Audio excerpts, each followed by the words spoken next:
Hi everyone, thanks for tuning in. So one of the videos I did previously was how to hour build, and in that I said one of the great things you can do during your hour building is to fly across to Europe, go to France or Belgium or wherever. Well, today as promised I'm going to do the video talking about how exactly you do that to get a flight to go from the UK to a European destination. Stay tuned. So before I get started, if you're enjoying the video, don't forget to like the video and subscribe to the channel. So I was watching Private Pilot Vlog's video to the Touquet, which is absolutely amazing. Its link is in the top right of the screen. If you want a video to walk you through the actual flight and the flying process in terms of radio calls and all the different things that you do, that's a great place to start. But what I wanted to focus on today specifically is what do you need to do beforehand to be able to turn up to the airfield and fly to France. So I'm going to split the video into two main areas. The first one is paperwork and the second one is equipment. Stay tuned. So first off then, the paperwork side. So I'm going to give you these in the order that I think you should do them in. So the first one that we need to look at is a GAR, or General Aviation Report. Now this is basically a document that alerts the visiting country's immigration and customs people that you're going to transit across. All the places I'm referring to, the links are actually in the description at the bottom of the screen, so feel free to go down there and walk through as I am talking to you.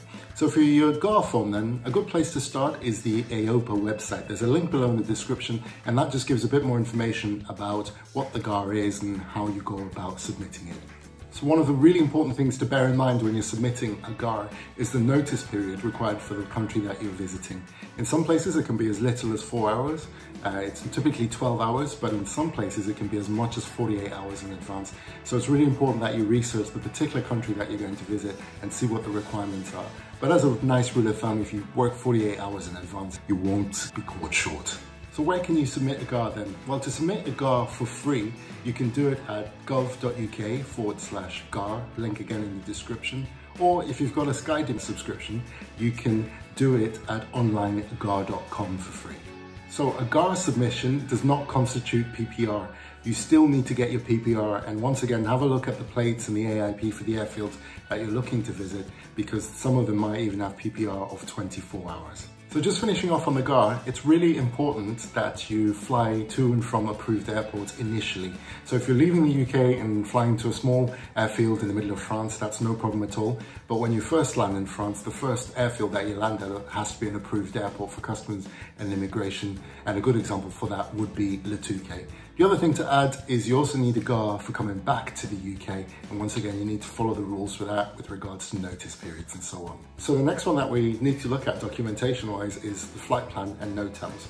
The easiest way to do a flight plan, for me anyway, I found, was with Skydemon. Just put it in through Skydemon, and that was fairly straightforward. Or you can use the NATS website and get an account created and so on. Now, I'm not going to go through a detailed review of how to do a flight plan in this video. There's many other tutorials on there, but just be conscious of to make sure that you put your accurate departure times and en route times as well. Great, so the big day has come now for us to go flying. So what are the final documents that we need? Well, we need to carry the plates of the airfield that we're going to and our alternate. We also need to have a hard copy of the map. Really big and important is the aircraft documents. Now, I referenced all these top right of the link in the CPL video that I did previously. Feel free to refer to that and have a look.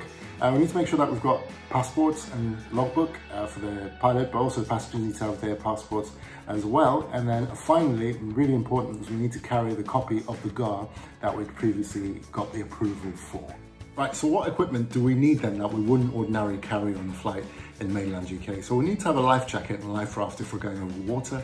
We also need to have a personal locator beacon. And that's pretty much it for the equipment. Now, just a reminder, just make sure you do have your PPR from your airfields that you're planning to visit. Just because you've put a pipeline in and a GAR does not constitute PPR. That's about it, guys. If you like the video, don't forget to like and subscribe to the channel. Thank you for watching and enjoy the flying.